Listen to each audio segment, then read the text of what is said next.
J'ai le plaisir d'accueillir sur le plateau Gaëlle Mac. Bonjour Gaëlle. Bonjour. Directrice déléguée de la rédaction de Challenge. À vos côtés, Gaëlle Slimane. Bonjour Gaëlle. Bonjour. Président d'Odoxa. Et Christian Saint-Etienne. Bonjour Christian. Économiste et auteur de Trump et nous, comment sauver la France et l'Europe aux éditions Odile Jacob. On va commencer par la France. On va parler de Trump tout à l'heure en fin d'émission, Christian. Mais on va commencer par la France avec le sondage Odoxa, votre traditionnel sondage Odoxa, vous savez, dorénavant, en collaboration avec AJP et Challenge. C'est le premier de l'année. On aurait pu espérer des bonnes nouvelles. Ouais. Malheureusement, j'ai peur, Gaëlle, que ce ne soit pas tout à fait le cas. Non, vous l'avez dit, Raphaël, c'est le moment des vœux. On se souhaite plein de bonnes choses, hein, nos auditeurs et téléspectateurs aussi. Et les Français, quand on les interroge sur la situation économique du pays, c'est pas terrible, leur perception. On a plus de 8 Français sur 10 sur notre indicateur de morale qui se disent défiants en l'avenir de la situation économique du pays.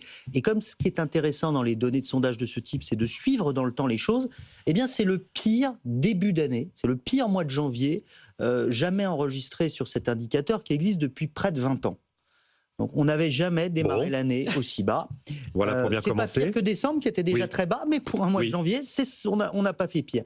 Et puis on a interrogé, c'est ce qu'on fait très traditionnellement ensemble, les Français sur ce qui pouvait arriver. Oui. Saison des vœux, encore une fois. Prévision 2020. Que va-t-il se passer cette année ?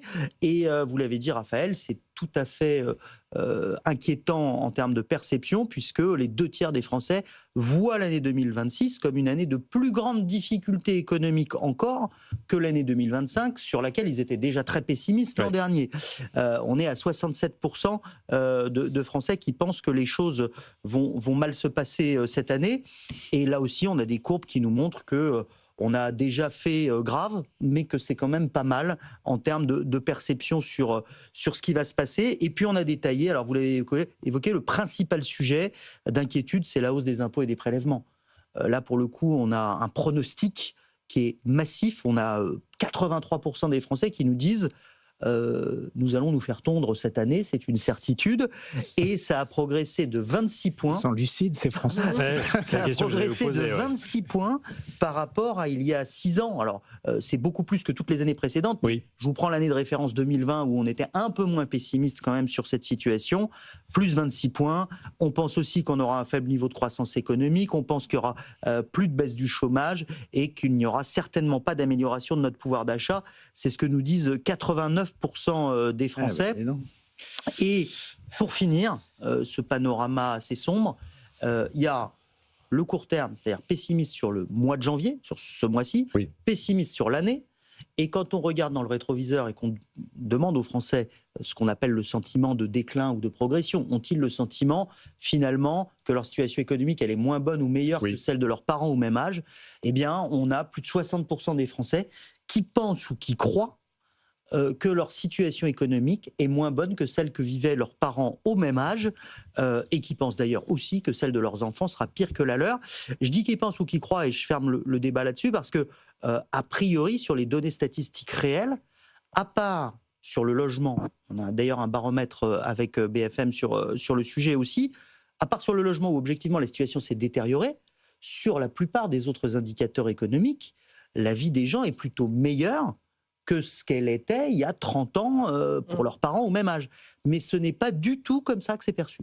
Oui, alors on va essayer de comprendre ensemble pourquoi, effectivement, les Français qui pensent que leurs propres enfants vivront moins bien qu'eux, c'est 22 points de plus qu'il y a 30 ans. Ouais. C'est quand même 70% absolument colossal. Alors, bon, ce que dit votre sondage Odoxa, qui est toujours riche d'enseignements, l'INSEE dit exactement la même chose. Et ceux qui nous regardent en direct sur BFM Business ou sur l'application, vous voyez là à l'écran, c'est le moral économique des Français mesuré par l'INSEE. Le moral des ménages est sorti hier par l'INSEE.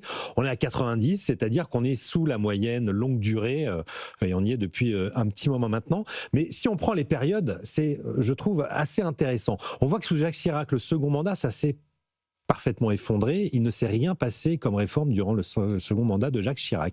Il y a un fort pic au moment de l'élection de Nicolas Sarkozy. Pourquoi ? Parce que le slogan qui gagne à l'époque, c'est « travailler plus » pour gagner plus. Après, on se heurte à la crise financière, à la crise de la zone euro.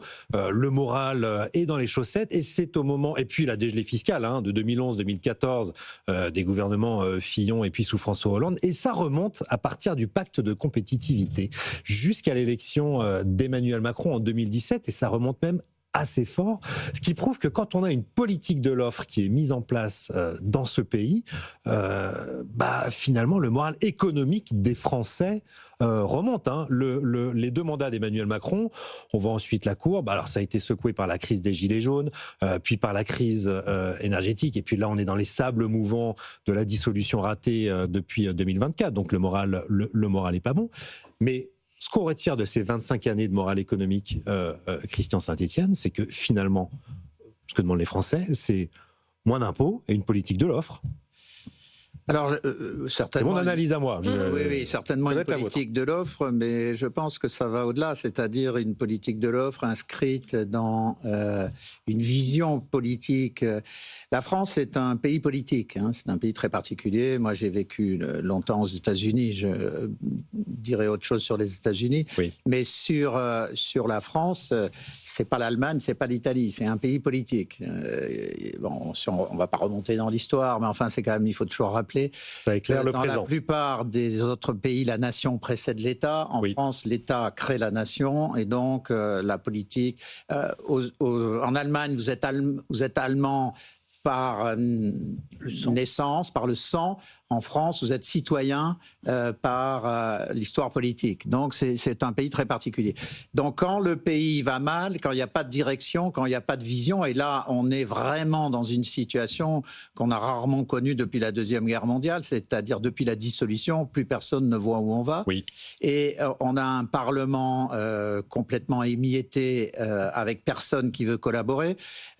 En Allemagne, avec une situation qui est presque aussi émiettée, les gens se mettent autour d'une table et concluent un contrat de gouvernement. Ici, le seul fait de s'asseoir à une table pour négocier, c'est une trahison.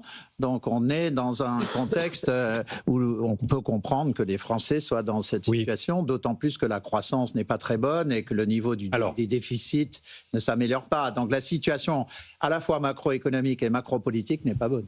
Moi j'ai appelé ce thème le grand divorce parce que quand même, alors vous dites que la situation économique n'est pas très bonne, elle s'améliore, Christian, quand même. On a l'investissement qui repart depuis 4 trimestres, on a une croissance 2026 attendue à 1,2%, qui a été un peu meilleure en 2025, 0,9, mais qui va... Bon, alors, évidemment, c'est pas booming, on est bien d'accord, mais ça s'améliore.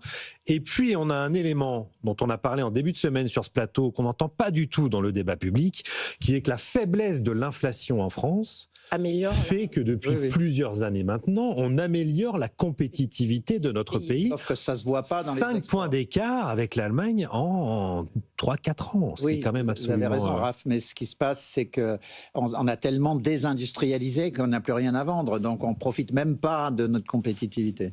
Gaël Mac. Enfin, moi, je trouve que c'est vrai, que c'est presque un peu surprenant et que c'est en décalage avec le discours.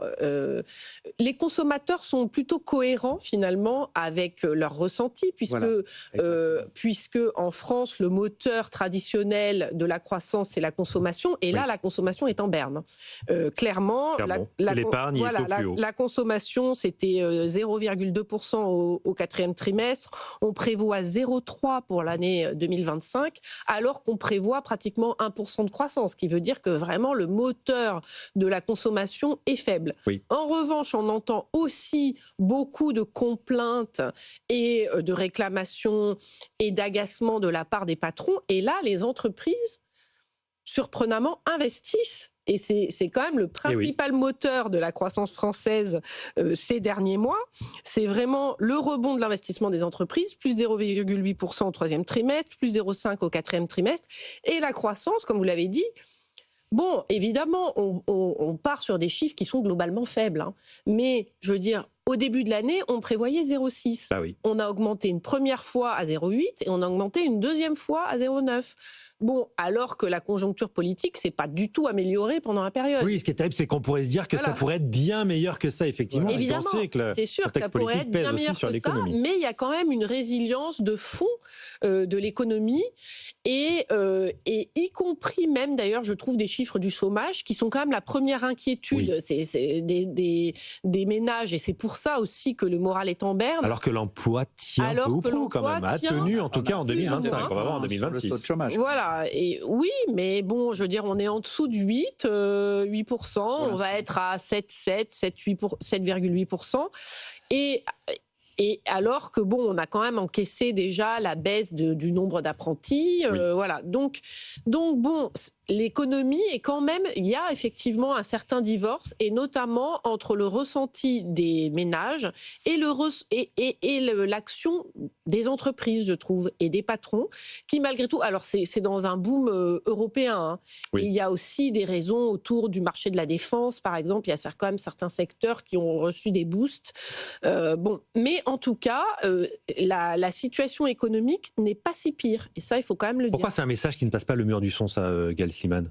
Pour ce que peut-être notre faute à nous, les médias, hein, mais je suis d'accord avec ce que vous avez dit, mais pour la raison que vous avez évoquée l'un et l'autre et que rappelait Sciences Saint-Étienne, c'est-à-dire que la situation politique est plombante, inédite, tout simplement. Personne aux manettes depuis la dissolution, personne. Sur la Ve République, ça n'est jamais arrivé, en fait, parce que même dans le passé, sous la 4e. On était presque habitué, c'était consubstantiel du régime d'avoir très puissante. Oui, et puis c'était consubstantiel du régime d'avoir des gouvernements qui ne tiennent pas, d'avoir des majorités changeantes. Là, il y a une contradiction dans les termes, il y a un oxymore entre être dans une 5e République, dans le régime le plus présidentiel au monde en démocratie, et en même temps rendre complètement incapable l'exécutif de prendre des décisions. Donc c'est cela qui, à mon avis, produit chez les Français ces inquiétudes, parce qu'il n'y a pas de ligne. C'est aussi pour ça qu'on s'inquiète et que les entreprises aussi, dans nos baromètres auprès des entreprises, sont très inquiets, parce qu'il n'y a pas de lisibilité. Que se passera-t-il demain? Est-ce que leurs impôts vont augmenter? Est-ce que les niches fiscales qui ont été accordées aux entreprises vont sauter? Que va-t-il se passer? Et cette incertitude, en plus, on sait que, sauf catastrophe, miracle, ça dépend comment on perçoit les choses, elle va durer longtemps, puisque 2027, c'est très très loin. Et quand dans ses vœux, Emmanuel Macron appelle à une année utile, comme le font tous les présidents tous les ans, c'est du classique. Quand il appelle c'est à du cela, classique. Personne ne le croit.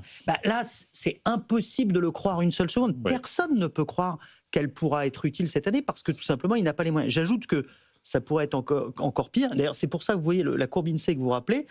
C'est drôle parce qu'on a notre courbe d'indice, on observe exactement la même chose, avec preuve que nous sommes un peuple politique, comme le disait Christian.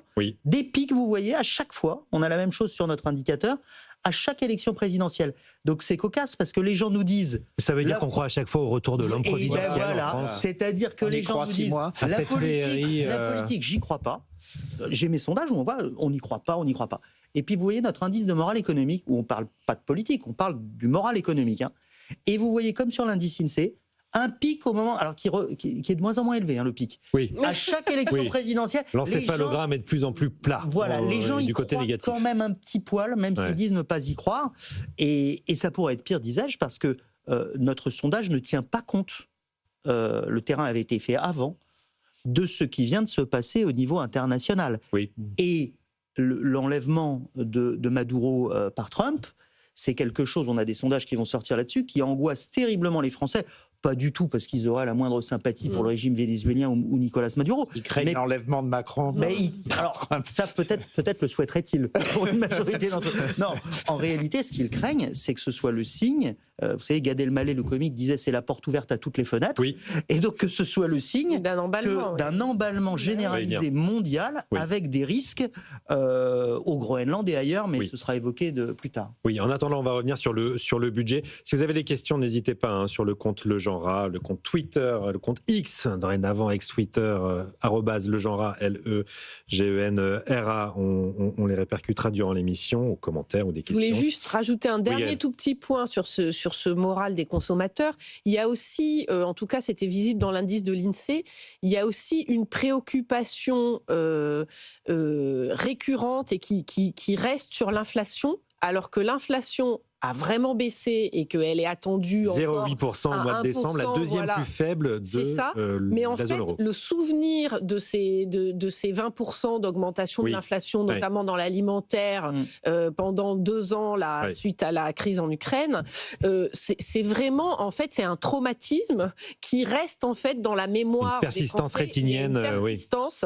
Mais Et les prix donc, sont restés élevés en même voilà, temps. et il continue d'y avoir ce pessimisme vis-à-vis de l'inflation qui pousse les gens à épargner plutôt qu'à consommer. Je voulais quand même dire que Gaël le signalait, il y a une cohérence entre le fait que les Français ne consomment pas et le fait qu'ils soient déprimés. Et je pense qu'en fait, il y a deux France. Il y a toujours eu deux France, mais en ce moment, il y a quand même encore un certain moteur économique et le reste de ce qu'on a d'industrie fonctionne à peu près, même si c'est un tout petit moteur. On a encore des géants dans les services comme Veolia et d'autres qui fonctionnent. La finance avec nos grandes banques se porte assez bien. Voilà. Donc ceux qui sont dans ce secteur-là et puis dans le secteur protégé public, mais aussi les professions protégées, notaires et autres, ils continuent de vivre bien. Bon, mais c'est à peu près la moitié de l'économie. Mais vous avez une autre moitié de l'économie, notamment le monde rural est très affecté par la crise agricole. Et très en colère. Rappelez que le monde rural, c'est un quart de la population française. Donc, autour d'eux, ils voient des paysans qui sont en révolte.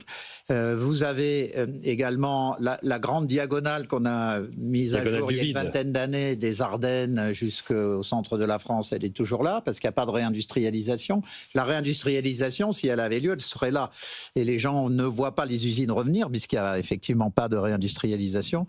Donc l'Europe elle-même, enfin les gens ne sont pas stupides, il y a au moins 70% de la population qui comprend parfaitement que l'Europe c'est l'enjeu du conflit entre la Chine et les États-Unis. Ils voient les importations chinoises qui arrivent.